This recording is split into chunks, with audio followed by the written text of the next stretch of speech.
Hey YouTube, today we're going to do a review of the Wilderness Systems Aspire 105 Kayak and why, in my personal opinion, this is the boat for you. Alright, so let me give you a little bit of backstory and some of the reasons why I chose the Wilderness Systems Aspire 105. So I've been kayaking probably just a couple of years, just really got into it, seemed like a really fun sport, just to do something a little different. We've got some really neat lakes around here, so it's kind of fun to get out on those. And some of the kayaks I'd used before, obviously just some of the no-name generic rentals, like some of the stuff you get at the big box stores. Used a Dagger, used about a 13-foot Perception, which were great boats. But then, I wanted something a little more. There were certain features just kind of that I wanted. Like I said, I wanted stability. I wanted something that really did well in kind of, flat water. So I just started doing some serious research on the internet, and everything always came back to the Wilderness Systems Aspire. So like I said, that's what kind of drove me to it. Like I said, I'm about 6 feet tall, and it just seemed like it was basically the perfect boat for what I was looking for. Like I said, I wanted stability, I wanted something with a little bit wider hull, certain different features, like I said, those foam pads for protection inside the cockpit, and a nice wide open cockpit, a nice adjustable seat, all those different features that this boat has. And then like I said, the Skag, we'll talk about that in a little bit, but that was one of the things that really sold me on it. So some of the other boats I was looking at, like I said, I was looking for some for Perception, and they had some really nice boats as well. But one thing I wanted to really drive home for those of you that are, like I said, more on the beginner level, trying to find that kayak that fits. Obviously, if you have the ability to go to certain stores and sit in them and maybe even try them out, I would highly recommend that. But one thing I would like for you to shy away from is kind of getting sticker shock on these things. And what I mean by that is you go to, say, Walmart or any of the big box sporting goods, and they've got a whole row of kayaks between $300 to $600.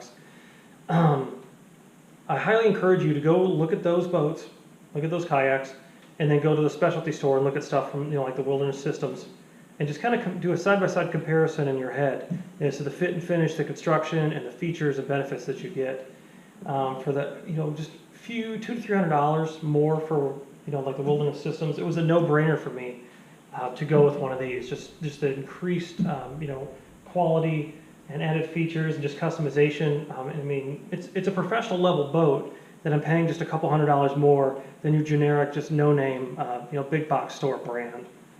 So if there's one thing I could tell you, as being more on the beginner side, that's one thing I would strongly encourage you to do.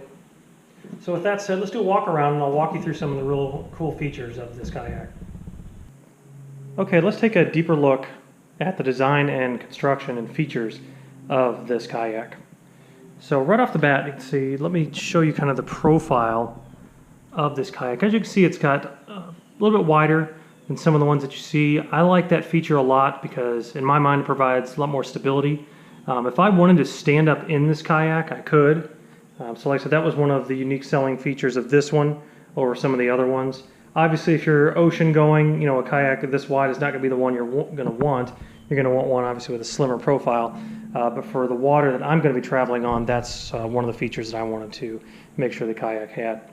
Right up on the bow, we've got these really sturdy carry handles. You can see very well constructed. Front bow strap right here.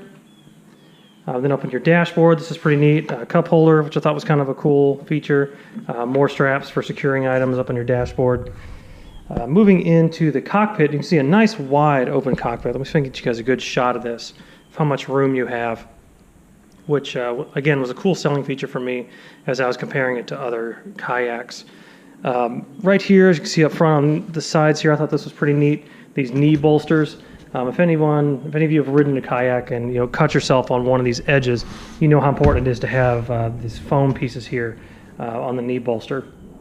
All right, moving up into the front of the kayak, here are your adjustable foot pedals. Let's see if I can adjust this one for you. So you can go all the way out, like I've got here, or bring them all the way up like that, just for personal preference. So like I said, fully adjustable, really cool feature there to get that, the exact, fit that you want. Now moving to the seat, same thing. This seat's like a full suspension style seat. You can put that to pull the lower section up, nicely labeled as to what all the different buttons do. See here, you pull the sides to pull the back forward. Like I said, really good design on the seat. They spent a lot of time on this, and for me, again, another cool selling feature that it's a nice, comfortable seat. It makes for a very nice ride. All right, so one of the coolest things that I thought about this kayak that I really had no experience with and didn't realize how much I'd like it was the skag. That's what this button is right here with the rope. And let me show you how that works. So what you'll want to do, let me position the camera here so you can see it. As I pull on the rope, it releases the lower fin into the water. Now, if you've never ridden on a kayak that has a skag, for me, I'm never going to not have another kayak that doesn't have it, simply because when you're out there tracking in the water, if you're just paddling along, without the skag, your rear is going to shift on you. I'm sure you've noticed it in certain water. But even in extremely smooth glass-like water, if I put the skag down, I can cover so much more, water just effortlessly, just because it tracks the rear of the boat true and allows me to, move in a straight line a lot faster. All right, so moving back up top, we got another rear stern strap here, and then we've got our rear carry handle and our rear watertight compartment. So here's how you open that. Let's move it just like that. Pop it open. Like I said, a ton of room to put your stuff in.